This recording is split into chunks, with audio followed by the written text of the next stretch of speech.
And this next fight, this is another fight I'm looking forward to here with Eduarda Moura taking on Denise Gomes. And Eduarda Moura, blue chip prospect at 115 pounds. She's looking to follow in the footsteps of Jailton Almeida, who just picked up another big UFC win this past Saturday. And she's undefeated at 10-0. She's finished 9 of her 10 wins. Ran through her opponent in the Contender Series. She did miss weight in her debut in the UFC. Was fighting a really bad opponent, but was able to TKO her in the second round. And now she's fighting a lot better fighters. So we're going to see and learn a lot more about Eduarda Moura, in my opinion. And Denise Gomes, she's 2-2 in 4 UFC fights, but she definitely has made an impression on the fans. And 2 wins were both knockout wins. And her decision losses were against good opponents in close matchups. Her last fight, she took on Angela Hill, who's a beast, who's going to get you a lot of experience just from fighting her for 15 minutes. And it was a close competitive fight, but Gomez took the loss there.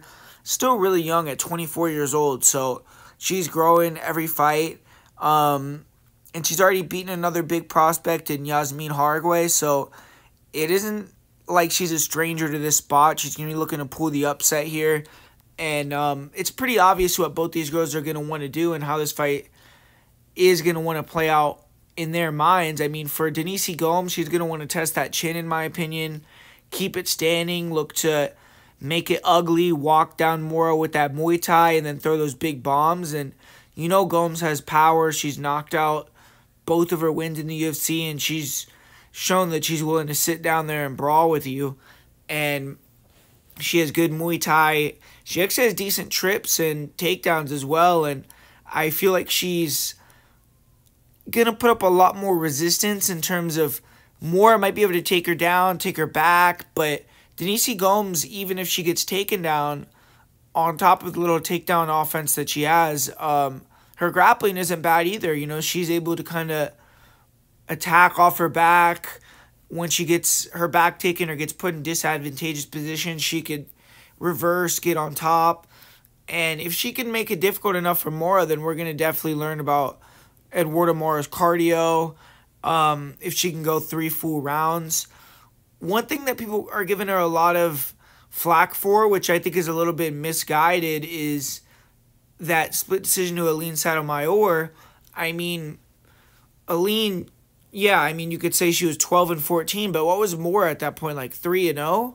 I mean, that's like huge experience difference. So 26 fights to 3 fights in a 5-round title fight. They want the full 5-round distance.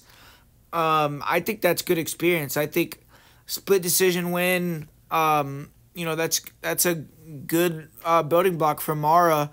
But, she did get tired in that fight. And if she fights the same in that fight that she did against Gomes, then it's going to be some trouble. But for Moura, she's obviously going to be looking to keep it long with the striking and then time that double leg where she's very physical. She has good body locks as well, and then really good top control, top game. And up until now, she's been able to finish everyone with either a submission or ground and pound.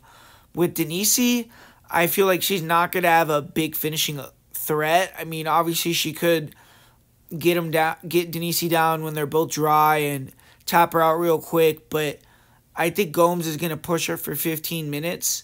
If Moore is going to win this one, it's going to be a decision, I feel like. And for Gomes, if she wins, I think she's going to finish via knockout, maybe hurting Moore and submitting her after she gets tired out.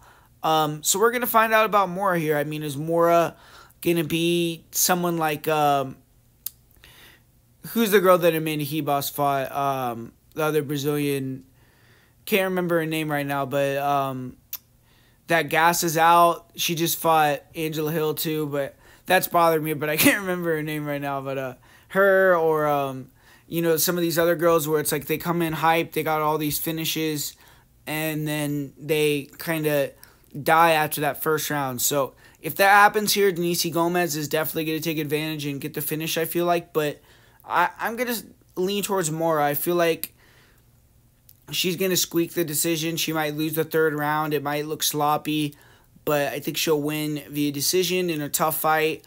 and it'll be a good kind of building block for her to fight better opponents. But it's definitely a great test, and it's something that we need to see Moura go through before we give her someone in the top 15, top 10.